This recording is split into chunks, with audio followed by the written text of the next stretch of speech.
Hello and a warm welcome to our special broadcast on the race for the Raisina Hill. Who will be the next president of India? Well, the stage is all set. A significant day when polling for the 14th president of India begins on the first day of the monsoon session of Parliament.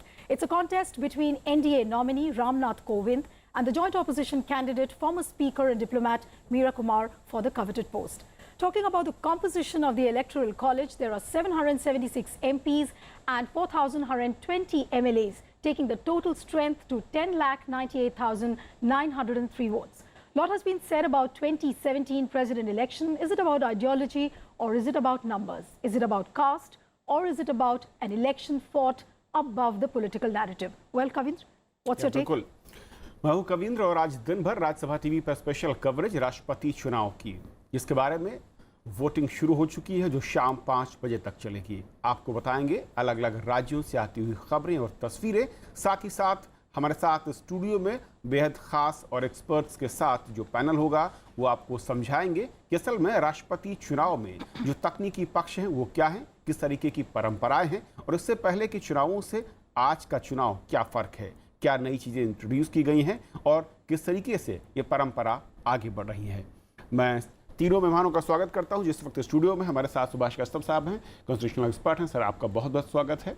हमारे साथ अग्निहोत्री साहब हैं जो कि former chairman हैं Rajya Sabha secretary, और स्वागत sir आपका। और वरिष्ठ पत्रकार राहुल देव जी भी हैं। राहुल जी, आपका भी स्वागत है। शुरुआत राहुल जी मैं आपसे करूँ, क्योंकि आपने लगातार कई चुनावों को देखा है और राजनीति, जब चुनाव होते हैं तो जाहिर है कि राजनीति और राजनीतिक चर्चा भी होती है, लेकिन इस चुनाव को पिछले राष्ट्रपति चुनावों से अगर मैं देखूं, कितना अलग पा रहे हैं, क्या नई चीज़ दिख रही है, किस तरीके से आप देखते हैं?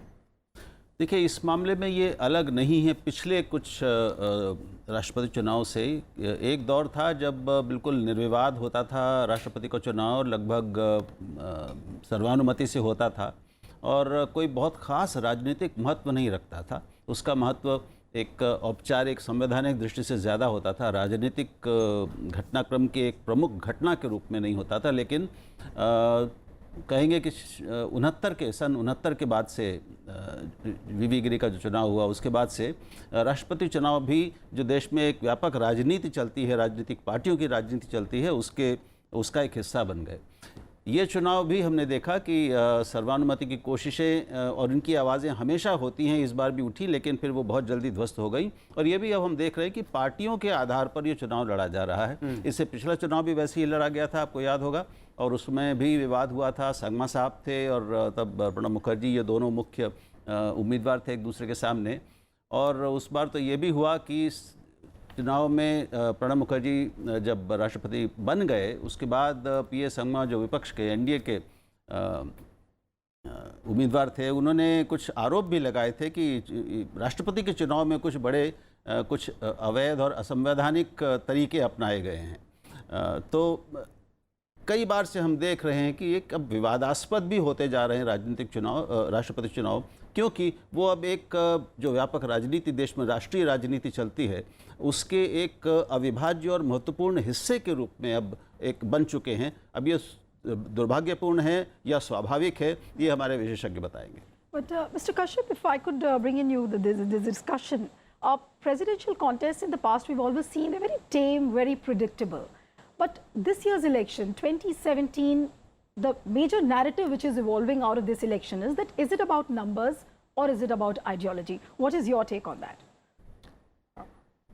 I think the distinguishing feature of this election is that for the first time it is not being fought only on the basis of parties.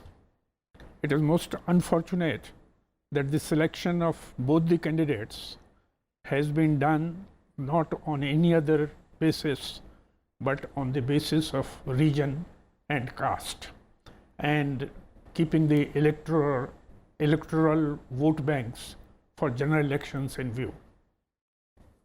So far as the constitution is concerned, political parties have no role in the presidential election. In practice, it is different. The whip does not apply, the voting is secret, and there is no legitimate way in which any political party can find to whom their party members voted. Now, till 1969, as Rahulji rightly said, the effort was made to have a consensus and to have elections on non-party basis. Right. Subsequently, it became, from Giri's election and so on, more on party basis. But now it has descended, unfortunately, to caste, community and region. But Mr. So it is Agnihotri, more election between Bihar candidate and UP candidate and Dalit versus Dalit. but Mr. Agnihotri, quite a fair point which Mr. Kashyap has pointed out. But when you talk about the political survival of the parties, obviously the president's office is just above all the politics. That is what is in theory. But if you look at the way the things pan out, the way the political forces exert their authority, is it really an apolitical exercise? The way the parties dominate themselves through the choice of the candidates, through the negotiations, the intra-party negotiations? Will you really say that the entire exercise is apolitical? Well, it all depends on the candidate who gets elected, because many of us are used to wearing different types of hats, and therefore when you are given this position as the President of India, irrespective of the fact where you come from, what is your earlier political alignment, what is your caste, what else baggage you have to deliver as the President of India. And that is what perhaps both the candidates who are in the fray have been saying in public at least. So let us hope that they are able to carry it out.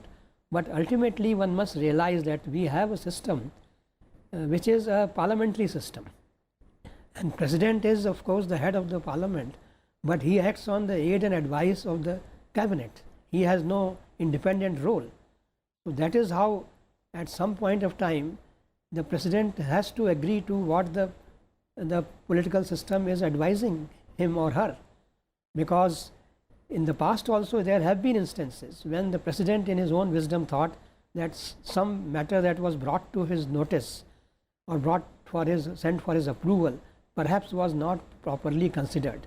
So he had the option to send a message or return the proposal for reconsideration.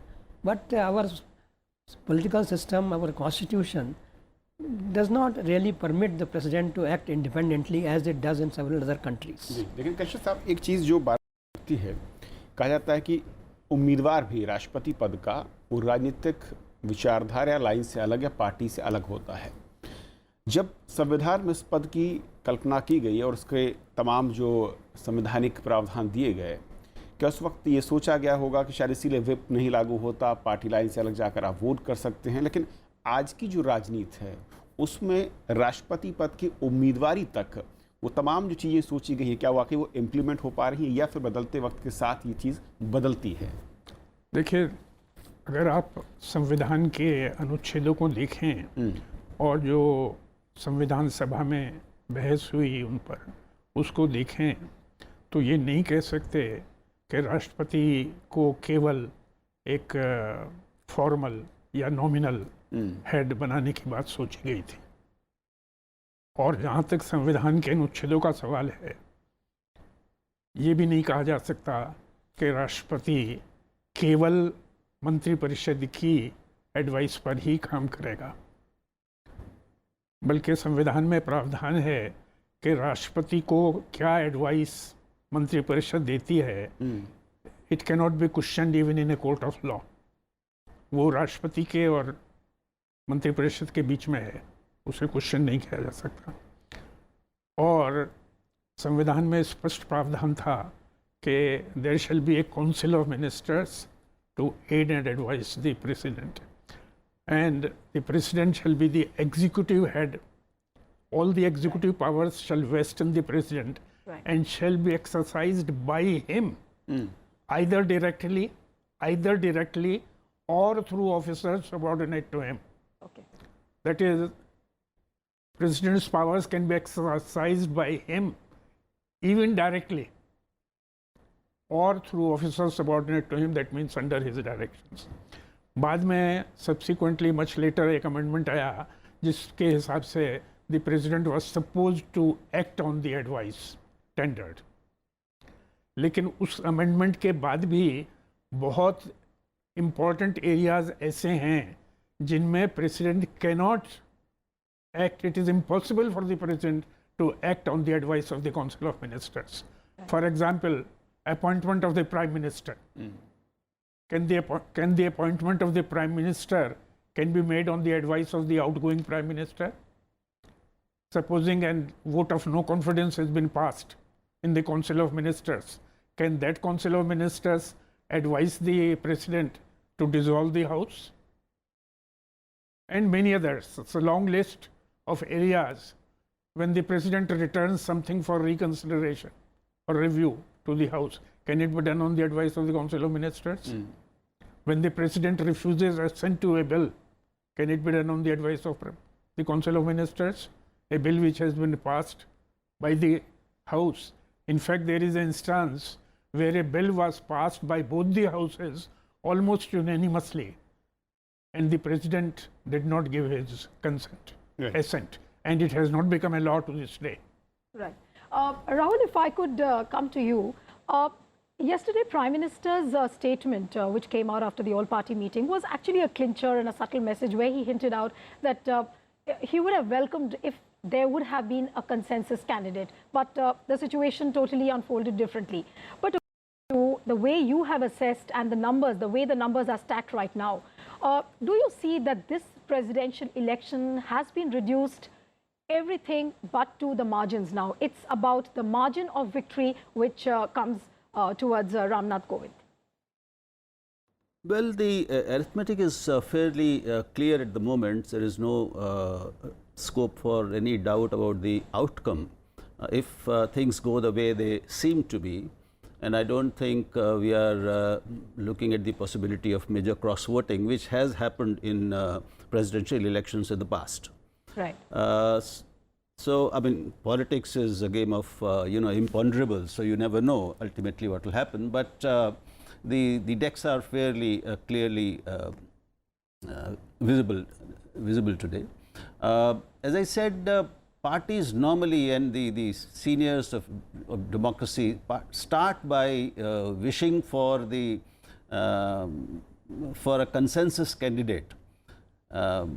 But it doesn't happen. It's not likely to happen in the near future. So we are going to have to live with the elected presidents who actually do not carry the entire country's vote and support with them. But are you hopeful that Ramnath Kovind is in a position to break the 2012 record of 69% when Pranab Mukherjee was elected to the office? Yeah, I mean, going by what the situation is and the electoral college, the way it's divided, his 69% is almost an overwhelming majority. And as I said, there is no likely chance of any major upheaval at the moment. So unless something like that were to happen, his election is a foregone conclusion. और इस बीच जो तस्वीरें आ रही हैं एक बार हम दिखा दें कि अलग अलग राज्यों में जिस तरीके से इस वक्त मतदान चल रहा है, शाम 5 बजे तक ये मतदान होना है और वोटिंग जारी है। बेंगलोर इस वक्त आप देख सकते हैं और इसी तरह तमाम जो राज्यों की राजधानियां जहां पर विधानसभा, वहां पर सुबह से ही जो वोटिंग का काम है वो शुरू हुआ। वोटिंग को लेकर कुछ सवाल हैं जिस पर मैं आप दोनों एक्सपर्ट से समझना चाहूँगा सर। एक तो जो राइट्स हैं विधायक, सांसद, इसके अलावा विधान परिषद जो होता है उनके सदस्यों को वोटिंग का इसमें राइट नहीं है। इसके पीछे क्या तर्क, क्या वजह, क्या दम जब ये प्रावधान लाए गए होंगे? देखिए, एक तो ऐसा है कि संविधान निर्माताओं का विचार था कि राष्ट्रपति जनता का सर्वोच्च प्रतिनिधि है। तो दो बातें डिस्कस की गई। एक विचार था संविधान सभा में कि राष्ट्रपति को डायरेक्टली इलेक्ट होना चाहिए by the people on the basis of adult franchise. दूसरा ये था कि लोकसभा और राज्यसभा के मेंबर ही उसको चुने। तीसरा जो अल्टीमेटली पास हुआ वो ये था कि लोकसभा के चुने हुए मेंबर, क्योंकि जनता का प्रतिनिधि होना है इसलिए जो नॉमिनेटेड हैं वो नहीं काउंट होंगे, और लोकसभा के चुने हुए मेंबर और राज्यसभा के चुने हुए मेंबर, और राज्यों के स्तर पर जो विधानसभा जो सीटें चुनी जाती हैं उसके चुने हुए मेंबर। क्योंकि जो काउंसिल ऑफ स्टेट जो राज्यों की विधान परिषद होती हैं, काउंसिल्स, उनके मेंबर जनता के द्वारा नहीं चुने जाते डायरेक्टली, इसलिए उनको शामिल नहीं किया गया। तो लोकसभा और राज्यसभा के चुने हुए मेंबर और विधानसभाओं के चुने हुए मेंबर, और जैसा आपको मालूम है 2 यूनियन टेरिटरी जहां विधानसभा हैं उनके भी चुने हुए मेंबर वो उसके निर्वाचक बनते हैं। और इस बार कुछ रघुवीर साहब कुछ बदलाव दिख रहा है कि स्पेशल पेन का इस्तेमाल हो रहा है, जिस तरीके से पहले कुछ विवाद खड़े हुए, क्या उसको देखते हुए ये धीरे धीरे जो सिस्टम है वोटिंग का भी या फिर राष्ट्रपति चुनाव है दूसरे, उसमें हम जो आधुनिक चीज़ें हैं और जो कि शायद कन्फ्यूज़न हो या फिर कहीं कुछ इफ एंड बट्स का मसला हो जहाँ पर संशय देखता हो कि फेयर हुआ है नहीं हुआ, वो हम अडॉप्ट करते जा रहे हैं।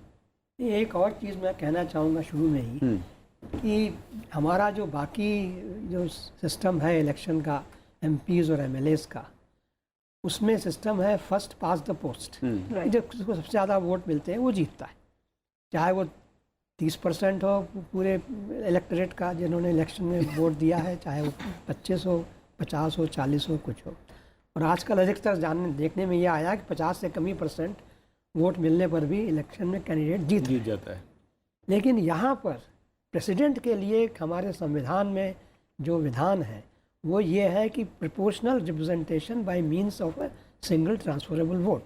ये बात दूसरी है कि आज तक हमें 1952 से लेकर अभी तक कभी इसकी आवश्यकता नहीं पड़ी, क्योंकि अगर फर्स्ट प्रेफरेंस वोट ही 50% से ज़्यादा मिल रहे हैं तो फिर बाकी कोई सवाल उठता नहीं। इसमें भी ये भी देखने की ज़रूरत है कि जब हमारा संविधान शुरू हुआ था तब नॉमिनेशन के लिए सिर्फ एक इलेक्टर को नॉमिनेट करना था और एक इलेक्टर को सेकंड करना था। फिर उसको बढ़ाकर 10 कर दिया गया, फिर उसको बढ़ाकर 50 कर दिया गया। तो जब 50 एमपीज़ एमएलएस को साइन करना है 100 लोगों को, तो ये संभव नहीं है कि कोई इधर उधर का आदमी जो पॉलिटिकल पार्टी से कनेक्टेड नहीं है, जिसको भी सपोर्ट नहीं है, तो वो उनको निकाल दिया गया है। इसलिए अब तो वो प्रोपोर्शनल रिप्रेजेंटेशन का कोई ज़्यादा महत्व रहा नहीं है। उसके अलावा भी कम से कम 2 बार तो अनइलेक्टेड प्रेसिडेंट हुए हैं, जो अभी बात हो रही थी। राजेंद्र प्रसाद का पहले बार हुआ और फिर संजीव रेड्डी 1974 में उनका भी इलेक्शन हुआ था। तो ये है, लेकिन अब ये तो इवॉल्विंग प्रोसीजर है, ये सभी जगह ये हो रहा है, सिर्फ प्रेसिडेंट के इलेक्शन में ही नहीं और इलेक्शन में भी। एक इलेक्शन के बाद जब दूसरा इलेक्शन आता है तो जो भी उसमें समस्याएं पाई जाती हैं उनका समाधान के लिए इलेक्शन कमीशन नए नए रूल बनाता रहता है। But Mr. Kashyap, if I were to ask you that if you have to reform and transform the presidential election, obviously Election Commission is making its own efforts to bring in something new every 5 years, what they can. But you have closely analyzed the presidential elections. What, according to you, is the biggest challenge when it comes to reformation and transformation of the presidential election? What is that one thing which the governments or the Election Commission of the day need to focus on? देखिए, एक तो मैं ये स्पष्ट कर दूं कि ऐसा नहीं है कि कभी भी सेकंड प्रेफरेंस वोट्स का या सिंगल ट्रांसफरेबल वोट के प्रावधान का मौका नहीं आया। प्रेसिडेंट गिरी के केस में केवल एक बार सेकंड प्रेफरेंस वोट काउंट करना पड़ा था। प्रावधान ये है कि फर्स्ट प्रेफरेंस वोट से ही अगर मेजॉरिटी मिल जाती है तो फिर सेकंड प्रेफरेंस वोट की ज़रूरत नहीं पड़ती। एक बार गिरी के इलेक्शन में उसकी ज़रूरत पड़ी। दूसरी बात यह है कि प्रोपोर्शनल रिप्रेजेंटेशन कहा गया है, लेकिन प्रोपोर्शनल रिप्रेजेंटेशन की लेजिटिमेसी तब होती है जब एक से ज़्यादा लोगों को एक ही कॉन्स्टिट्यूएंसी के द्वारा चुना जाना हो। यहाँ पर एक ही आदमी को इलेक्ट किया जाना है तो उसमें प्रोपोर्शनल रिप्रेजेंटेशन माइनॉरिटीज़ को राइट देने के लिए उसके कोई मायने नहीं होते। मैंने संविधान सभा की डिबेट सारी देखी, उसमें इस पर कोई बहस ही नहीं हुई। प्रोपोर्शनल रिप्रेजेंटेशन वाले आइडिया पर वो यूं ही पास कर दिया गया बिना किसी बहस के। अगर बहस होती तो ये स्पष्ट होता कि प्रोपोर्शनल रिप्रेजेंटेशन एक सीट के लिए कोई मायने रखता नहीं है। अगर 2 चुने जाने हों तब तो प्रोपोर्शनल 2 या 2 से ज़्यादा चुने जाने हों तब मायने रखता है। और जो सिंगल ट्रांसफरेबल वोट है उसकी भी ज़रूरत तब पड़ती है जब 2 से ज़्यादा कैंडिडेट हों। अगर 2 ही कैंडिडेट हैं तो it is as good as first past the post system. बिल्कुल। मैं सर इसी पॉइंट पर वापस लौटता हूँ, उससे पहले क्योंकि लगातार मतदान चल रहा है और वोटिंग का सिलसिला जारी है। दिग्गजों ने वोट डाले हैं, कुछ ऐसे ही लोगों से बातचीत की, उन्होंने मीडिया को बताया क्या कुछ कहा, आइए सुन लेते हैं। ये जीत हार एक अलग चीज है, लेकिन अच्छी बात यह है कि दोनों में से कोई भी जीते, लेकिन खुशी की बात यह है कि शेड्यूल कास्ट का आदमी तो देश का राष्ट्रपति बनेगा। 20 तारीख को निर्वाचित होने के बाद वो बीजेपी के राष्ट्रपति नहीं होंगे, देश के राष्ट्रपति होंगे। निशाने में हैं वो कहीं आखिर मोमेंट पे अपना वोट बदल के मीरा कुमार साहिबा को कामयाब करें, लेकिन अगर अभी के नंबरों पे जाएं तो लगता है कि एनडीए को जो है इस इलेक्शन में एडवांटेज है। राष्ट्रपति का पद देश का सर्वोच्च पद है, इसीलिए हम फिर दोहराते हैं, संविधान के अभिभावक की भूमिका, मूल्यों की रक्षा, सत्ता पक्ष को मान्यताओं को आईना दिखाने की क्षमता बने आधार। इसीलिए श्रीमती मीरा कुमार देश की राजनीति में विचारों के संघर्ष और लोकतांत्रिक मूल्यों को कायम रखने की चुनौती राष्ट्रपति के इस चुनाव में है। सब एमपी के ऊपर और सब एमएलए के ऊपर अपनी अंतरात्मा के आधार पर, अपनी कॉन्शियंस के आधार पर वोट डालें। आपने सुना कि किस तरीके से अलग अलग राजनेताओं ने वोट डालने के बाद अपने बयान दिए उम्मीदवारी को लेकर और चुनाव जीतने या हारने को लेकर भी। राहुल जी, इन चुनावों को लेकर बहुत ज़्यादा, मैं कहूँ कि बहुत ही शांत तरीके से प्रचार अभियान चला है, जिसकी तारीफ भी सब लोग करते हैं, लेकिन दलित को लेकर जिस तरीके से मुद्दा बनाया गया, आपको लगता है कि ये जो मुद्दा है इसे बहुत ज़्यादा एक्स्ट्रा हाइप दे दी गई है या इसकी ज़रूरत थी, या फिर राष्ट्रपति जैसे पद का जब चुनाव हो तो वहाँ पर ये क्या वाकई गौण हो सकता है या फिर हल्का? बिल्कुल अच्छी बात आपने उठाई कविंद्र। ये तो अच्छा है इस बार और इसकी प्रशंसा की जानी चाहिए कि पिछले कुछ चुनावों की तुलना में ये बहुत साफ सुथरा चुनाव रहा है और दोनों पक्षों ने एक दूसरे के उम्मीदवार पर कोई आरोप प्रत्यारोप नहीं किए। पिछली बार ये हुआ था और एक पार्टी ने पूरी एक वेबसाइट बना दी थी। प्रतिभा पाटिल जब उम्मीदवार थी तो ऐसा नहीं हुआ था, काफ़ी कुछ हुआ था।